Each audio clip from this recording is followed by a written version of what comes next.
औज़ु बिल्लाहि मिनश शैतानिर रजीम। बिस्मिल्लाहिर्रहमानिर्रहीम। Golden light 93 YouTube channel देखने और सुनने वाले तमाम दोस्तों को अस्सलाम वालेकुम। आज मैं एक नया सिलसिला लेके आया हूँ। ये एक मुकम्मल नुस्खा है। मैं कोशिश करूँगा हर चीज़ सही तरीके से समझा दूँ। ये 3-4 सिलसिलों में चलेगा। अच्छी तरह समझ लें।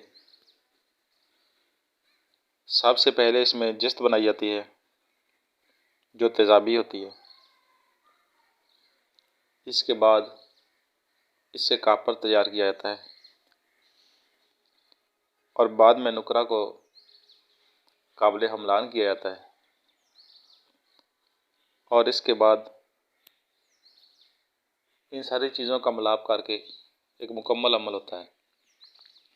जितना कुछ मेरे इल्म में है, जो मैंने सुना है और जो मैंने कारीगर लोगों के पास देखा है, वो मैं कोशिश करूँगा कि सब आपको बताया जाए। अगर किसी भाई को इसकी सही तरह से समझ आए तो वो करे, ना समझ आए तो अपना वक्त ज़ाया ना करे। आप हस्बे ज़रूरत जस्त ले लें। इसको किसी तरीके से साफ़ करने की कोई ज़रूरत नहीं है। जो भी बाज़ार से मिलता है वो ही लें। इसका बुरादा कर लें।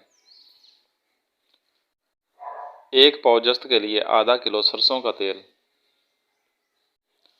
रोगनी हांडी के अंदर डालकर इसे आग के ऊपर रखें और पकाएं। ये 25-30 घंटे लेगा आपका तेल जलने में और जस्त का स्याह रंग में मवाद रह जाएगा। इसके अंदर आपने नमक डालकर बंद करके आग दे देनी है। इसकी मैं पहले भी एक ऑडियो बना चुका हूँ। अगर किसी भाई को समझ ना आए तो वो चैनल में से देखकर उसको दोबारा समझ ले।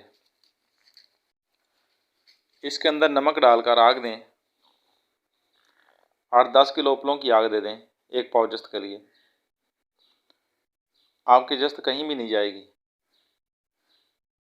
हमारा मकसद है तेल का जो मवाद है वो जल जाए और नमक की दाब जो इसके ऊपर दी हमने उससे जस्त कायम रहेगा।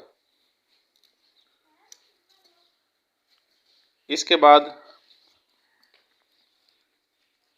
इस सारे मवाद को निकाल कर आपने पीस लेना है और दोबारा बंद करके फिर 5 किलो उपलों की आग दे देनी है। अब इसे पानी के अंदर डालें और अच्छी तरह नमक हल करके खारिज कर दें। जस्त को बेहतरीन तरीके से आराम से तय नशीन होने दें। आपका मुकम्मल कायम जस्त निकलेगा। ये तेज़ाबी भी होता है। इसे तेज़ाब शोरा नहीं खाता। अगर कोई कमी रह गई हो तो तेज़ाब शोरे में थोड़ी देर के लिए हल होकर फ़ौरन नीचे बैठ जाता है। आपको ये जस्त चाहिए, इस तरीके से बनाएं। इसका अगला अमल इंशाअल्लाह नेक्स्ट बयान कर दूंगा। ये सारा अमल मुकम्मल सोच समझ के साथ और पूरी एहतियात के साथ करें। अस्सलामु अलैकुम व रहमतुल्लाहि व बरकातुहू।